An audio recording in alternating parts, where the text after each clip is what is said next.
अब एक चीज बताते हैं, इंपॉर्टेंट है, पूछता है। ये देखिए, for invertible matrix, invertible matrix आप जानते हैं ना क्या, A B equal to B A equal to I, I N बोलिए या आई बोलिए, कोई दिक्कत नहीं है। A B equal to B A equal to I. जब इस तरह की बात होती है, हियर ए इनवर्स, ये तीनों आपस में इक्वल है ना, आप लिख सकते हैं ना, A B equal to I and B A equal to I. बोलो, अब देखो, बी की जगह पर ए इनवर्स दे सकते हैं, ये होगा A into A inverse equal to I, याद रखिएगा। एंड फिर बी की जगह देंगे हम लोग, क्या कहते हैं, ये बी की जगह ए इनवर्स, तो A inverse into A equal to क्या होगा, आई। एक बात सीखिए, किसी भी मैट्रिक्स में उसके इनवर्स मैट्रिक्स से जब मल्टीप्लाई करते हैं तो आई के क्या होता है, इक्वल होता है।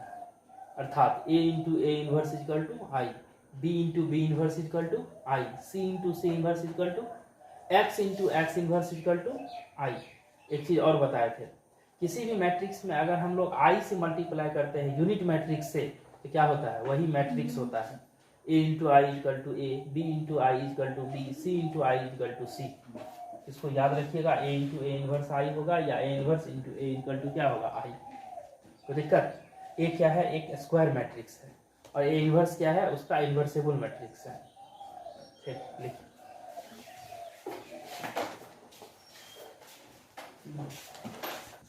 ये इंपॉर्टेंट क्वेश्चन है, ऑब्जेक्टिव में पूछता ही है, और ऑब्जेक्टिव के साथ साथ सब्जेक्टिव में भी पूछता है। हम लिखते हैं, ये पीआई है, ये क्या है, थ्योरम है। यदि ए और बी सेम ऑर्डर का इनवर्सिबल मैट्रिक्स है, इनवर्सिबल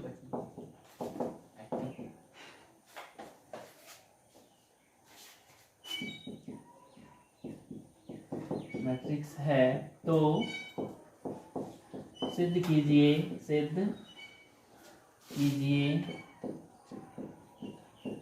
कि ए बी का inverse equal to B inverse A inverse. यहाँ ध्यान दीजिएगा, थ्योरम क्या कहता है, ए बी का जो इनवर्स होता है वो बी इनवर्स ए इनवर्स के इक्वल होता है, ना कि A inverse B inverse. Transpose of matrix में भी पढ़ाए थे, ए बी का dash equal to B dash A dash, उसी तरह से ए बी का inverse equal to B inverse A inverse. इसको ध्यान में रखिएगा।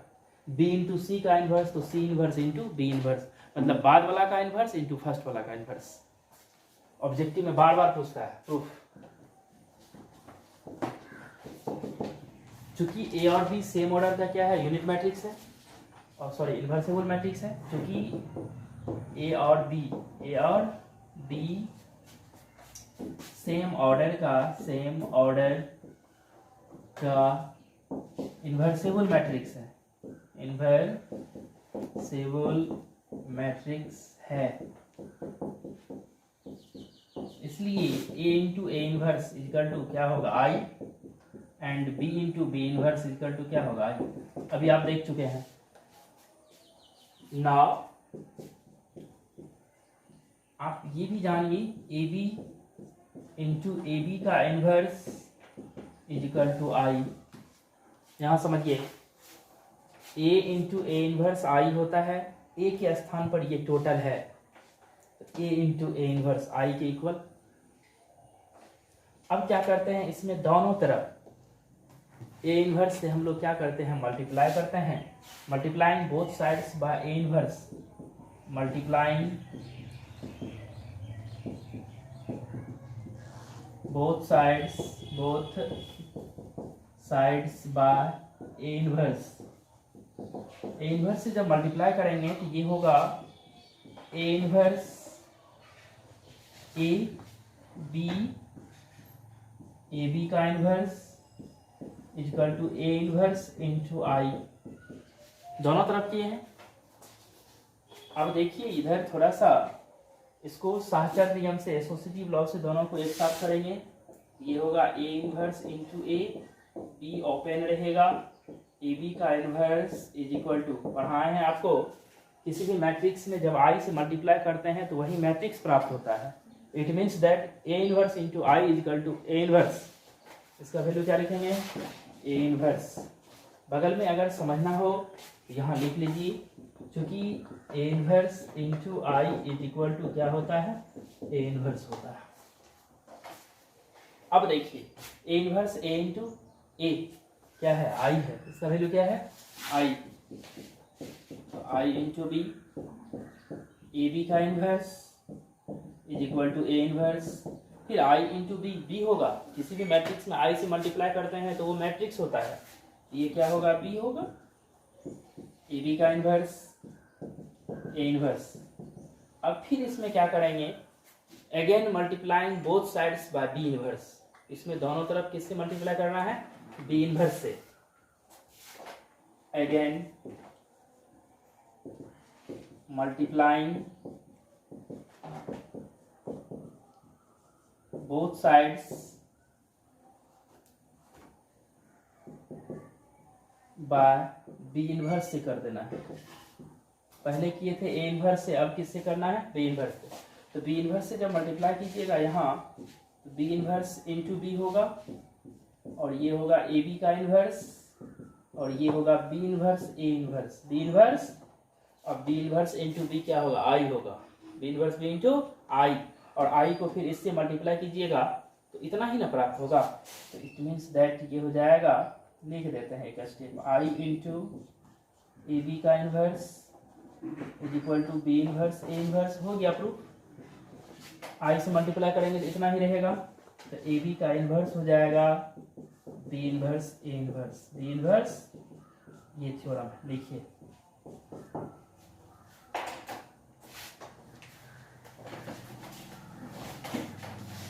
है ना? पर ध्यान दीजिएगा, जब रो से सवाल बनाएंगे ना तो लिखेंगे ए आई इंटू ए, जब कॉलम से बनाएंगे तो ए इंटू आई, किसी एक से ही बनाना है। आंसर दोनों से सेम ही आए, किसी एक मेथड को अप्लाई करना है। जैसे हम लिखते हैं बाय रो, बाय रो। अगर रो से सवाल बनाइएगा तो ए को लिखिएगा आई इंटू ए।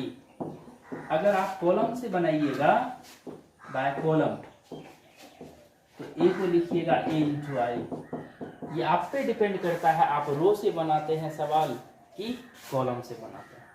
अब इस जो इन्वर्स मैट्रिक्स पढ़ाएं, इन्वर्सेबल मैट्रिक्स, इस पर हम एक क्वेश्चन बनाते हैं। क्वेश्चन जब भी देगा बोर्ड एग्जाम में तो लिख देता है, प्रारंभिक संक्रिया द्वारा दिए गए अवयव का व्युत्क्रम ज्ञात कीजिए। प्रारंभिक संक्रिया द्वारा दिए गए अवयव का व्युत्क्रम ज्ञात कीजिए। To find the inverse of given matrix using elementary transformation या एलिमेंट्री ऑपरेशन। अगर ये चीज क्वेश्चन में डाल देता है तो आपको इसी नियम से बनाना है। अगर ये चीज नहीं डालता है यूजिंग एलिमेंट्री ट्रांसफॉर्मेशन तो आप डिटर्मिनेंट वाला मेथड से बना सकते हैं, कोई दिक्कत नहीं है। तो देखिए इस पर हम एक सवाल बनाते हैं, कितना सिंपल है। एक क्वेश्चन समझ जाइएगा, सारा क्वेश्चन हो जाएगा। एक में दिक्कत, सब में दिक्कत, इसलिए सतर्क रहिएगा। कैसे? देखिए एक क्वेश्चन हम बनाते हैं, क्वेश्चन लिख दिया है और इस तरह का क्वेश्चन ढेर है आपको क्या उसमें क्वेश्चन बैंक में। प्रारंभिक संक्रियाओं के प्रयोग द्वारा अवयव का व्युत्क्रम ज्ञात कीजिए, लिख दिया ना क्वेश्चन में। क्वेश्चन है डीबीआई है, पूछता है प्रारंभिक संक्रियाओं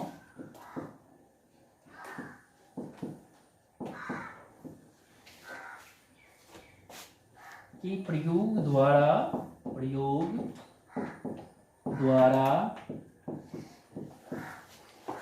अवयव a इक्वल टू 1 2 2 माइनस 1 का व्युत्क्रम ज्ञात कीजिए। क्वेश्चन में अगर ये डाल देता है अवयव का व्युत्क्रम इसके माध्यम से, तो इसी नियम से बनाना है, कोई दूसरा रूप नहीं लगाना है। अगर ये चीज नहीं लिखता है तो आप डिटर्मिनेंट वाला मेथड से बना सकते हैं, वो आसान होता है। देखिए इसको हम बनाते हैं, हम रो से ही बनाते हैं, ये आप पे डिपेंड करता है रो से बनाइए कि कॉलम से बनाइए। सॉल्यूशन,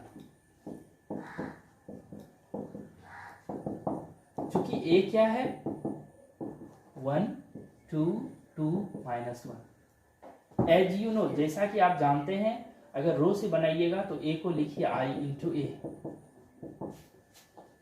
क्या फर्क पड़ेगा, किसी भी मैट्रिक्स में आई से मल्टीप्लाई करते हैं वही मैट्रिक्स मिलता है। अब देखिए यहाँ क्या करते हैं, ए का वैल्यू पुट कीजिए 1 2 2 -1, आई का वैल्यू जितना ऑर्डर का ए है उतना देखिए 1 0 0 1, और ए को ज्यों का त्यों दे दीजिए, कोई दिक्कत नहीं है। इस ए को कुछ नहीं करना है, इसे लिख देना है। अब क्या करना है, पढ़ाए हैं ए बी इजिकल टू आई या बी ए इजिकल टू आई, मतलब यहाँ आपको आई लाना है, यहाँ क्या लाना है आई। जैसे ही आई इसको लाइएगा तो ये आपको बदलेगा, ये क्या होगा बदलेगा और ये बी के फॉर्म में चला जाएगा बी ए, तो I equal to B A, it means that A inverse equal to B. तो यहाँ आपको क्या लाना है आई लाना है, यहाँ क्या लाना है, और आप इससे सवाल बना रहे हैं रो से, ये है 1, ये यहाँ क्या लाना है 0, आई का मतलब यूनिट मैट्रिक्स, तो 1 यहाँ 0 यहाँ 0 और यहाँ 1, यहाँ 1 है यहाँ 0 है। इस चीज को लाने के लिए आपको पढ़ाए हैं 3 रो पर ट्रांसफॉर्मेशन।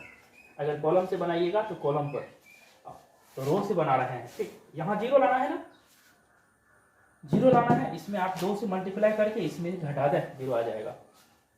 2 से मल्टीप्लाई करेंगे 2 होगा, इसमें से माइनस करेंगे तो 2 - 2 क्या होगा 0, इसमें 2 से मल्टीप्लाई करेंगे 4 और इसमें घटाएंगे तो -5 हो जाएगा। तो अब कहिएगा यहाँ 0 यहाँ 1 लाना था तो -5 हो रहा है, कोई दिक्कत नहीं है, यहाँ 0 आया -5 से भाग देंगे 1 आ जाएगा। घबराइएगा ना, एकदम धीरे धीरे सवाल बनाइएगा, ऐसा बात नहीं है जो एक के बार में आपका आंसर हो जाएगा जी, नहीं, ये लॉन्ग होता है क्वेश्चन, ये लॉन्ग से ही बनेगा, तो आप बनाइएगा धीरे धीरे। बोले थे ना वो सवाल पे डिपेंड करता है, तो क्या करना है हमको, ये रो फर्स्ट रो और ये सेकेंड रो, इसमें 2 से मल्टीप्लाई करके इसमें से हम माइनस करते हैं। हमेशा टारगेट 1 0 0 1 लाना है, या अगर आप यहाँ 0 लाना चाहते हैं तो भी होगा, इसमें 2 से मल्टीप्लाई करके इसमें ऐड कर दें 0 हो जाएगा, कोई बात नहीं, वही काम करो। Applying R1 tense to R1 plus 2R2, ध्यान दीजिए R2 में मैंने किससे मल्टीप्लाई किया 2 से, किस में ऐड किया R1 में, लिख रहे हैं कहाँ, तो 2 से मल्टीप्लाई करेंगे 4 होगा, इसमें ऐड करेंगे कितना होगा 5, 2 से मल्टीप्लाई करेंगे -2 होगा और इसमें ऐड करेंगे क्या होगा 0, ध्यान दीजिए। तो ये और ये तो 5 हो जाएगा, यहाँ 0 हो जाएगा और यहाँ 2 है और यहाँ -1 है। ये प्रोसेस इधर भी आपको करना है, 2 से मल्टीप्लाई करेंगे 0 रहेगा और ये 1 ही रहेगा, 2 से मल्टीप्लाई करेंगे 2 होगा और इसमें ऐड करेंगे 0 + 2 क्या हो जाएगा 2 0 1 ए। ध्यान दीजिए यहाँ आपको 1 लाना है, 5 से डिवाइड कर दीजिए R1 में, 5 से क्या करेंगे R1 में डिवाइड कर देंगे, तब नहीं यहाँ 1 आएगा जी। अप्लाइंग या यूजिंग भी लिख सकते हैं, R1 टेंस टू 1/5 R1, इसका मतलब हुआ R1 में आप किससे डिवाइड कर रहे हैं 5 से, या R1 में आप 1/5 से मल्टीप्लाई कर रहे हैं, एक ही बात है। बोले थे ना कि Ri टेंस टू की Ri, वही बात है, यहाँ 1/5 से R1 में क्या किया मल्टीप्लाई किया जी, ये कट जाएगा 1, ये क्या होगा 0 2 -1, 5 से डिवाइड कीजिए 1/5, यहाँ डिवाइड कीजिए 2/5 0 1, फर्स्ट रो क्लियर है 1 0, यहाँ क्या लाना है 0, यहाँ 0 लाना है, इसमें 2 से मल्टीप्लाई करके यहाँ माइनस कर दीजिए।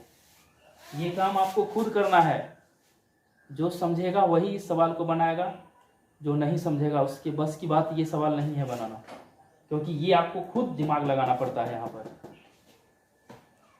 अप्लाइंग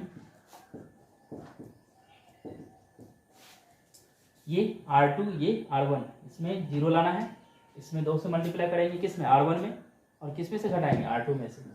देखो लिखने का तरीका, R2 tense to R2 minus 2R1।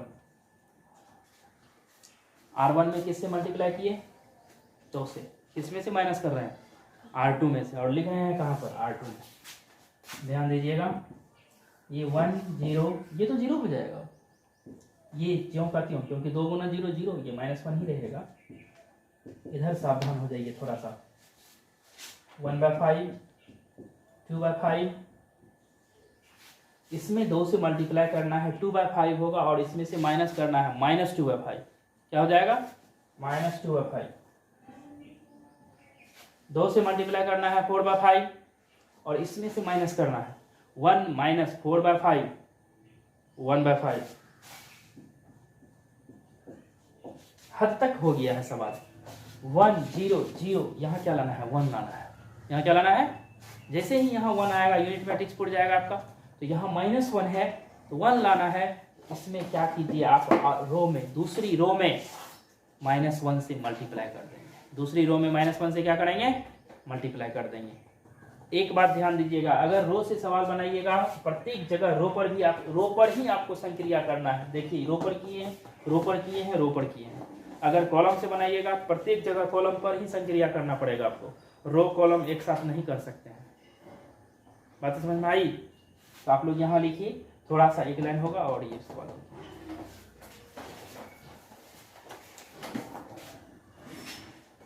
देखिए इतना इक्वल टू ये है, बोले थे यहाँ आई लाना है, तो बस आई आ चुका है। इस -1 को +1 में कन्वर्ट करना है, तो आप R2 में -1 से मल्टीप्लाई कर दीजिए। Applying R2 tense to -1 into R2, इसका मतलब है R2 में किससे मल्टीप्लाई किए, -1 से, और कहाँ लिख रहे हैं R2 में,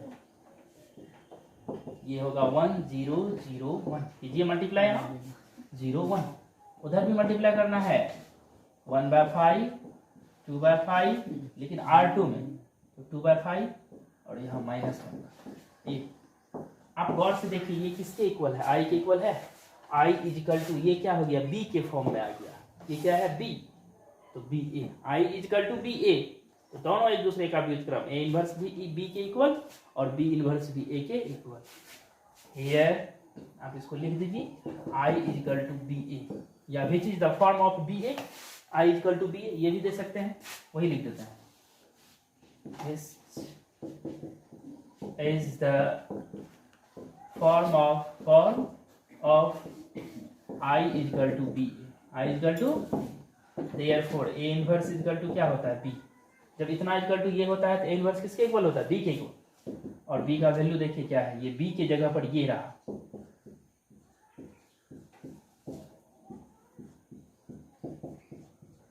ये हो जाएगा आपका आंसर। ये क्या हो जाएगा, आंसर। ये देखो B के फॉर्म में है ना जी, I B A, इसलिए लिखे हैं A इनवर्स B, तो B के जगह पर जो है उसको लिख दी।